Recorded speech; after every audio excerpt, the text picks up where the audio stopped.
We're going to elevate your omelet at home using techniques I learned working in Michelin-starred restaurants and from studying the Omelette Master. We'll be making the most tender French omelet and doing it without a nonstick pan. Then we will elevate it with an amazing fried egg sauce, and I will show you the 3 things I look for in a perfect omelet. One of the biggest factors of taste is the quality of ingredients used. Use the best quality eggs that you can afford. Crack 3 eggs on a flat surface. This will help prevent any shell from getting into the bowl. Whisk the eggs with a fork until the egg whites and the yolks are fully homogenized. We don't want any streaks. Using a fork prevents incorporating too much air and is more of an aggressive fold instead of whisking. Strain the eggs into another container. This will help make the omelet very tender and remove any air bubbles. Then season the eggs with kosher salt and white pepper. Black pepper will leave specks on your omelet, so it's best not to use it. The perfect pan size for a 3-egg omelet is an 8-inch pan. Just make sure to use one with sloping sides. Sloping sides will make it easier to fold the omelet. To make a stainless steel pan non-stick, heat the pan on high heat with a splash of oil. I'm using avocado. Once you see a whisper of smoke or the oil starting to shimmer, turn off the heat. Wipe out the excess oil, being sure to coat the whole pan.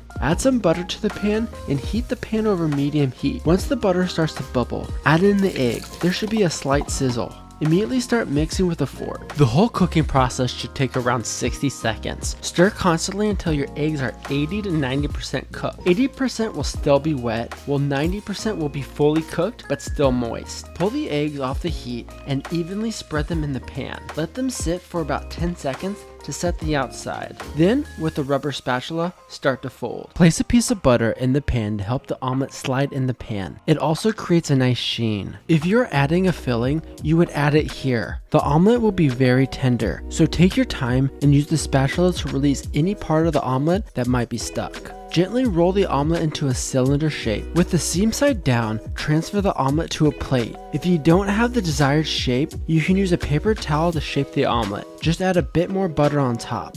Making an omelet takes a lot of practice, but if you mess up, at least you have some delicious scrambled eggs. For the egg sauce, heat the pan the same as before. On high heat, add the oil, then wipe when it begins to smoke. Pull the pan off the heat and add in a tablespoon of butter. Crack 2 eggs into the pan and season with kosher salt. Cook the eggs until the whites are fully cooked and starting to brown. If the whites need to cook a little longer, place on a lid and steam the top of the whites. Blend the egg and add in 8 ounces of melted butter. Finish with lemon juice, tabasco, and kosher salt if needed. If it is a little thick, add a splash of water, then strain into a new pot. The sauce should be nappe, which means to coat the back of a spoon, but also pourable.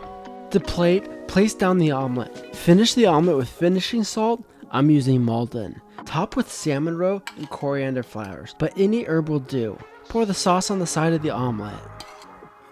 This omelet is so tender and the sauce has an amazing flavor. This sauce is very versatile and can be served with caviar, herbs, or as is. The signs I look for of a good omelet are a nice cylinder shape. The outside should be smooth with no color and have a nice sheen. When you cut into the omelet, it should have a tender outside and a soft inside. Watch this video next to learn how to make demi-glace at home.